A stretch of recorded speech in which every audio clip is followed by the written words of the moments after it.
quiet city morning turns deadly when a body is found high above the streets, resting on the edge of a rooftop as if placed there on purpose. No one saw who did it. No one heard a sound. But something strange moves through the cold air, a clue that doesn't belong. A clue carried from above. As detectives rush to the scene, only one thing is clear. This crime wasn't meant to be discovered. And the only witness may not even be human. A soft echo of footsteps spread across the rooftop as the investigators approached. The glass of the balcony reflected the sky, but not a single fingerprint smudged its surface. The victim's phone was in his pocket, untouched, and his watch, still ticking like time, had refused to stop for him. Even the smallest detail felt out of place, but none of it explained how a man ended up dead with no mark of violence. The air carried an odd scent, sharp and out of rhythm with the city breeze. It drifted around the rooftop in shifting waves, almost too faint to notice, but impossible to ignore. One sensed something had been here, something alive, something moving, and whatever it was had left just before help arrived.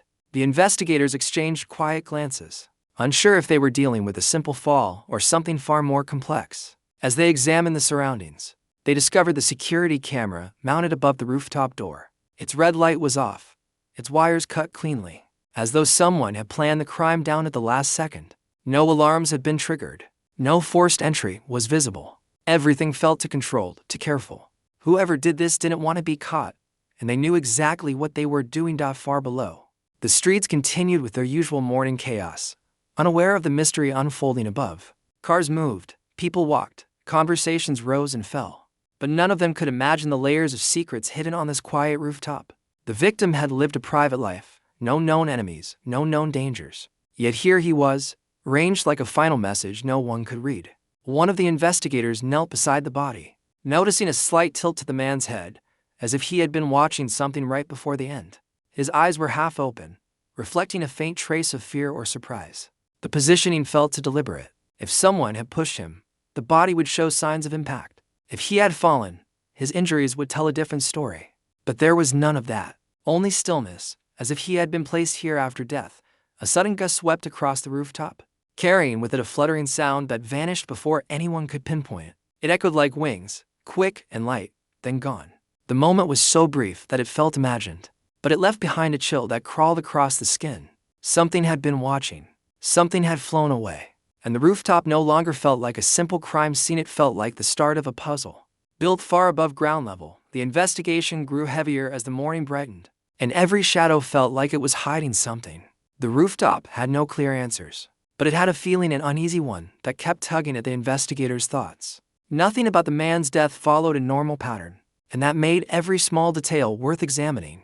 As they continued their search, a young officer hurried up the stairs, carrying a tablet with shaky hands. He explained that someone from a nearby building had spotted a strange drone drifting above the area, shortly before the body was discovered.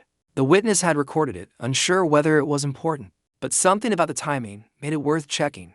The tablet displayed a blurry video, recorded from a balcony across the street. At first, it looked like any other drone flight, a small shape gliding through the air with a steady mechanica.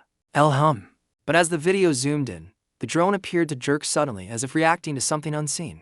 A dark shadow moved near it, quick and sharp, and then vanished before the camera could focus. Right after that strange movement, the drone tilted sideways and flew off in a rush, almost as though it had been startled by something unexpected. The investigators stared at the screen, drawn in by the brief, mysterious shape. It didn't look like a person, and it didn't move like a machine. It moved with an unpredictable rhythm, something alive. The witness had assumed it was just a bird, but the speed and the angle of the shadow didn't match any bird common to the city. It was too large, too swift, leaving behind a blur that seemed to ripple through the camera lens. The rooftop suddenly felt less like a crime scene and more like the center of an invisible circle. Something had happened above them, something that started in the sky. The more they studied the footage, the more they sensed that the victim wasn't killed in the usual way. Instead, the truth had drifted down from far above, carried by something no one could fully understand yet. One of the investigators suggested enhancing the footage, but even at its sharpest, the shadow refused to reveal its shape. It moved with a strange grace, darting toward the drone and then lifting upward in a split second.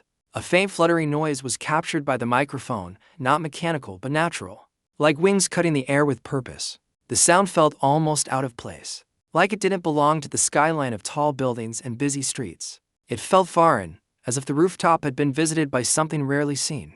The witness also mentioned hearing a loud rustling sound moments before the drone sped away.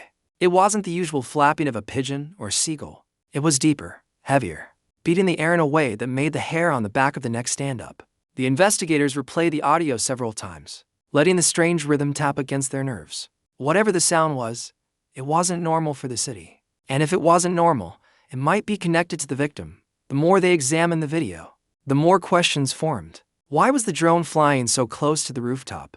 Was it watching the victim? Or was it recording something else entirely? And who was controlling it? The witness had no answers, claiming the drone seemed to be operating on its own. That detail only added to the mystery. A drone without a clear purpose was suspicious. A drone that crossed paths with an unknown flying shape was even more troubling. As they continued to analyze the footage, a strange idea began to grow among them. What if the victim had seen something he wasn't supposed to? Something delivered from the sky.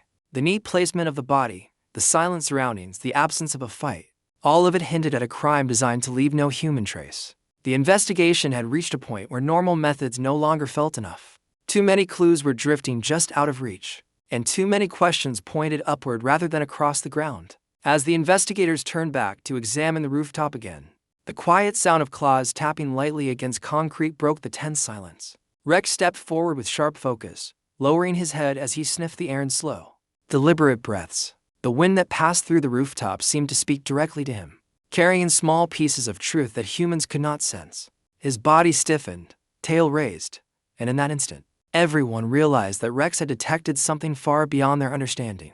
His steps were precise, moving in a direct yet cautious line across the open rooftop. He followed a path invisible to everyone else, pausing now and then to confirm a scent that twisted and faded like smoke. The investigators watched closely, letting Rex take the lead, trusting his instincts more than any camera or tool. Something had been here, something alive, something fast, and whatever it was had left behind a trail faint enough to confuse people, but strong enough for Rex to follow. He stopped near a narrow section of the rooftop wall where the morning sun cast long shadows. The investigators had walked past this area earlier, paying no special attention to it. But Rex lowered his nose to the ground with a deep inhale, then looked toward the rooftop's far corner. Without waiting for a command, he moved again, this time with more urgency, as if he had discovered a thread that pulled him forward. His movement led them toward a small, rusted maintenance door tucked into the side of the structure. It was the kind of door most people would ignore, a simple metal frame, locked many years ago, forgotten by everyone except the building's old blueprints. Yet Rex pawed it lightly, the way he did whenever a trail didn't end but simply passed into another space. They forced the door open, revealing a short, dimly lit corridor filled with dust that seemed untouched for months. But the air told a different story. Something had moved through here recently, disturbing the stillness. Inside the narrow passage, they noticed thin strands of something resting on the ground. At first glance, they looked like pieces of dried leaves or fragile paper blown in by the wind. But when they picked one up, the truth became unmistakable. It was a feather, long, smooth, and unlike any feather common to this area. Its color was a deep shade that shifted in the light, almost metallic, as if it belonged to a creature not often seen in this part of the world. And nearby lay more of them, scattered lightly, forming a subtle trail that led deeper into the passage like breadcrumbs, left behind by an unseen visitor. Rex sniffed the feathers with sharp concentration. His ears twitched, and he looked toward the end of the passage. There was something else, a faint smell, foreign and earthy, with a touch of wildness. It wasn't the scent of a city bird or any animal familiar to the investigators. It carried a weight to it, a sense of distance,